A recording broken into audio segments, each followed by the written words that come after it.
Universidade Federal do Paraíba, sou Margarida Luiz. Gostaria de cumprimentar o conjunto de pró-reitores a partir do meu estimado pró-reitor de Gestão de Pessoas, do Chico Ramalho, Francisco Ramalho. Cumprimentar o nosso procurador, desempenhando um papel de grande relevância na instituição, o professor Severino, que conduz as fotos com extrema competência e maestria, e cumprimentar o público, dando um meu cordial bom dia. Eu tenho como modelo de gestor público, para o melhor ou para o pior, o escritor alagoano Graciliano Ramos. E eu nunca perco a oportunidade de fazer de um evento administrativo, de transformar um evento administrativo, pessoalmente, numa oportunidade de refletir academicamente sobre um assunto. Então, na condição de filósofo, eu tratarei do processo de revisão estatutária tendo esse horizonte. Primeiro, não se discute aqui, e há um consenso entre todas as falas, da reitora aos representantes dos diversos segmentos da comunidade universitária, a necessidade de uma revisão, de uma reforma, de uma refeitura do Estatuto. Por uma questão cronológica, são 60 anos, por uma questão de caducidade mesmo do texto em relação à realidade da UFPB, por uma necessidade de acompanhamento das transformações contemporâneas. Então, esse é um ponto pacífico. Me parece extremamente importante contextualizar também o cenário que se avizinha. Eu acabo de chegar de uma reunião da Unifes, que dizia ao reitor da Universidade Federal de Pernambuco, que saía da reunião profundamente pessimista, porque o quadro que se anuncia para o ano que vem, independente do resultado eleitoral para as universidades públicas, é um quadro extremamente difícil. Como eu dizia a professora Zelma, piso no freio em relação ao financeiro, né? Porque não há garantia de que o orçamento seja o tratamento que estamos perdendo. Isso trará enormes problemas, porque a universidade, como todos aqui sabem, viveu um processo de expansão quantitativa muito complicado e demandas de custeio, olhando aqui para o prefeito, né? Demandas de custeio para a prefeitura de administração também foram acrescidas, serviços de vigilância, de limpeza, etc. E não há garantia de que os próximos orçamentos contemplem, né, essas demandas. Um ponto também extremamente difícil, que deverá ser enfrentado pela gestão da UFPB e pela gestão do conjunto das universidades federais e institutos federais de ensino, é a assistência estudantil. Também, né? O contingenciamento que pode ocorrer no ano que vem, afetará com certeza, né, a uma demanda reprimida imensa do ponto de vista da assistência estudantil. Então nós não podemos perder esse cenário difícil, né, difícil não só em termos nacionais, mas difícil do ponto de vista internacional, né, no âmbito de uma crise econômica que se anuncia ou que se agrava, dependendo do olhar que queiramos ter. Eu penso que toda e qualquer discussão aqui sobre Estado ímpar serei muito breve. Eu não utilizo essa expressão, professor Jorge, desde o começo, reluto em falar de Estado ímpar, porque temo que o processo não seja exatamente esse. É muito fácil adotar filosoficamente o que eu chamaria de quixotismo invertido. Você cria um moinho e depois acredita nessa ilusão e depois quer combatê-lo, né? Até para se julgar muito importante nesse combate, até para que sua luta seja vista como uma luta muito gloriosa. Enfim, a reforma de um estatuto aqui deve ser pensada, não adianta fazer retórica, é um novo estatuto que faremos, portanto não é uma questão de revisão ou de reforma. A discussão é muito mais sobre esse processo e de como ele se inicia e de como ele é concluído. não há nenhuma disposição no Estatuto em vigor, obviamente eu não falo como jurista, porque quem tem a prerrogativa de emitir, de exarar opiniões jurídicas é o senhor procurador, Dr. Carlos Otaviano Mangueira, mas não há nenhuma disposição no Estatuto da UFPB, ora em vigor, de que a iniciativa de um processo de revisão do Estatuto seja do Consune. O que há é um dispositivo dizendo que o Consune promove e aprova, né, esse Estatuto. Mas as iniciativas podem ser provenientes dos mais diversos, para usar uma expressão burguesiana, dos mais diversos campos de força dessa instituição. A Assembleia Universitária, obviamente, trata, como o professor Jorge lembrou, dos assuntos de interesse da universidade e, portanto, é uma esfera extremamente legítima para tomar essa iniciativa. Muito embora tudo que ela venha promover, como também todas as discussões que ocorrerão nos centros, tudo isso será objeto de uma apreciação e deliberação por parte do Consune, ouvido o Conselho. E por que não faz sentido me dizer que é um estatuinte? Porque aí é uma falsa analogia com um processo constituinte na perspectiva da formação do arcabouço jurídico de um país. Porque concluído esse trabalho pelo Consune, o Estatuto Novo será remetido ao Ministério da Educação, que o aprovará ou não.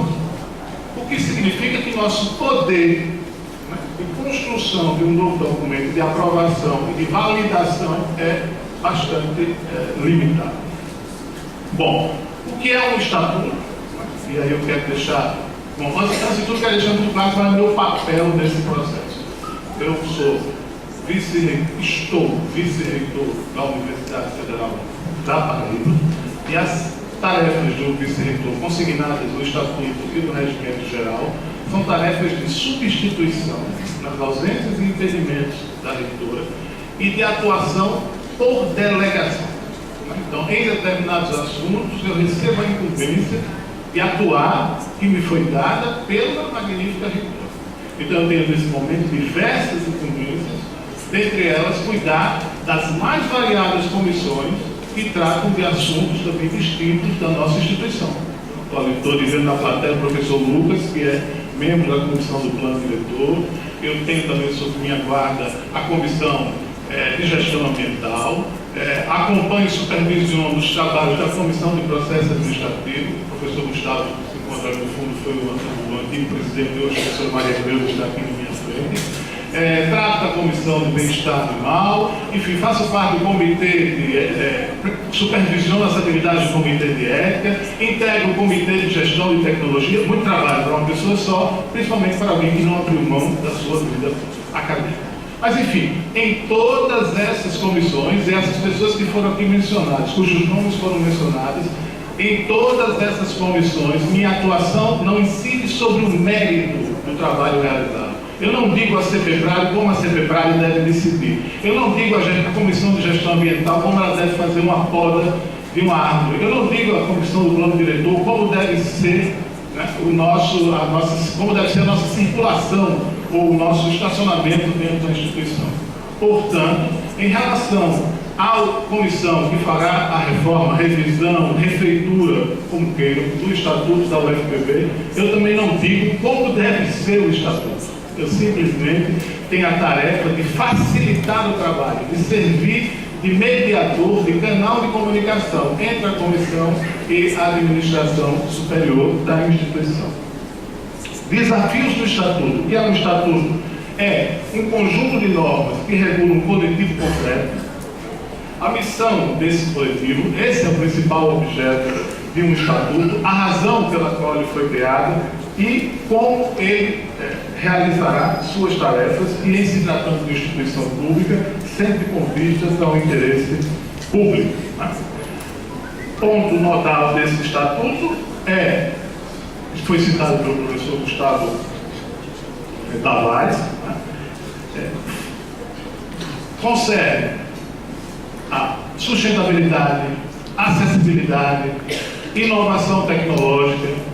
Esse grupo de assuntos deve estar contemplado no novo Estatuto, porque senão nós continuaremos presos, e aí Preocupa-me menos, talvez, professor Jales, a prisão a um modelo autoritário de 68. Preocupa-me a refeitura de um estatuto que não contemple as questões que estão na ordem do dia, as questões que são fundamentais para a universidade, das quais a universidade deve dar exemplo, como acessibilidade, por exemplo.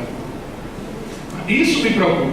Quer dizer, não simplesmente em fazer um estatuto que contemple outros aspectos políticos, que gerem uma politização excessiva da instituição, mas não resolva problemas concretos, que as pessoas precisam circular aqui dentro.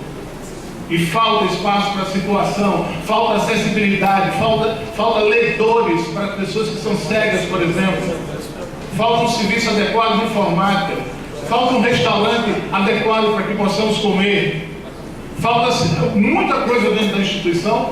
E essas coisas que concernem um trabalho em rede, eu dizia ao professor Marcelo Sobral ontem na reunião do Consune, por que cargas d'água a Anvifes não tem um banco de projetos? Porque a cada vez que queremos construir um auditório ou uma unidade, precisamos começar tudo do zero. Se a UFRN acabou de fazer um auditório, se a UFPE acabou de fazer um laboratório, por que não usamos um banco de projetos que economizaria tempo, dinheiro para essa instituição?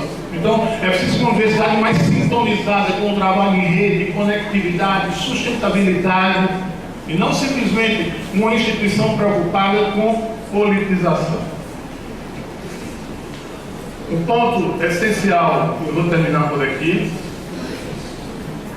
já tomei muito tempo dos senhores, meu papel, enfim, é a representação dentro do processo estatuído. Meu colega Giovanni, ali filósofo como eu, ele sabe que eu não vou perder a oportunidade de tratar de um tema tão profundo que foi objeto da fala do professor Jales, do nosso estimado sindicalista Rômulo, do nosso representante do DCE, que é a representação. Fala-se muito de uma crise de representação na contemporaneidade. Exatamente porque nós não conseguimos entender o que significa essa representação. Talvez porque em português o termo seja muito vago. E não conseguimos entender se a representação é uma delegação subordinada, condicionada, ou se ela é a atuação no lugar do outro.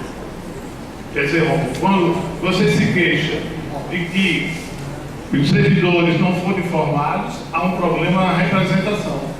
Porque a função de um representante, um conselho superior, é ouvir e transmitir essa informação para aqueles que são representados. Não é atuar por iniciativa própria.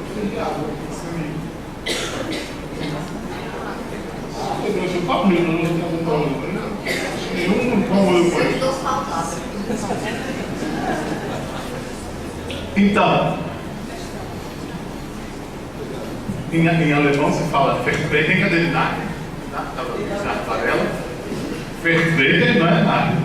Darstellen, eu tenho outros professores de alemão aqui. Representieren, me perdoe pela pronúncia, mas a representação pode ser uma delegação subordinada ou pode ser uma atuação em conta própria. E isso precisa ficar muito claro no processo de estatuído. Quer dizer, aqueles que vão participar de um processo de estatuído são representantes no sentido de que desfrutam de uma autonomia para expressar simplesmente seus pontos de vista, suas opiniões, suas ideias, ou atuam subordinadamente àqueles que representam. Eu me coloco essa pergunta todos os dias na condição de vice-reitor. Eu estou aboletado naquela cadeira, representando a mim mesmo ou representando a uma comunidade inteira. Por isso eu sempre faço com que o interesse público prevaleça ali, e não os meus interesses pessoais. Essa é a minha postura, que eu entendo que representa bem essa discussão.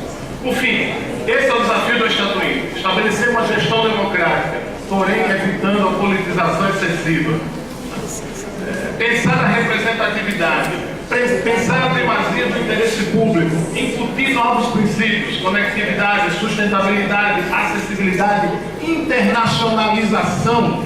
Nós não seremos uma universidade importante no cenário nacional sem um processo de internacionalização. Enfim, desafios imensos que estão aí para superação. E eu encerro aqui com o que eu vi na semana passada, uma entrevista muito bonita, eu não estou aqui defendendo nem a pessoa, nem o partido, de Fernando Haddad, no programa da Globo News, quando Fernando Haddad assinou o plano diretor da cidade de São Paulo. E foi provocado pelo jornalista, o Conte, da Globo News, no sentido de que se ele achava que aquilo realmente ia vingar. E Haddad disse: eu venho da academia e na academia nós temos paciência e esperança. Portanto, é assim que eu encerro a minha fala aqui hoje, desejando a vocês paciência e esperança e que possamos, ao término desse processo, apresentar à comunidade um novo e revigorado estatuto da UFPB. Muito obrigado.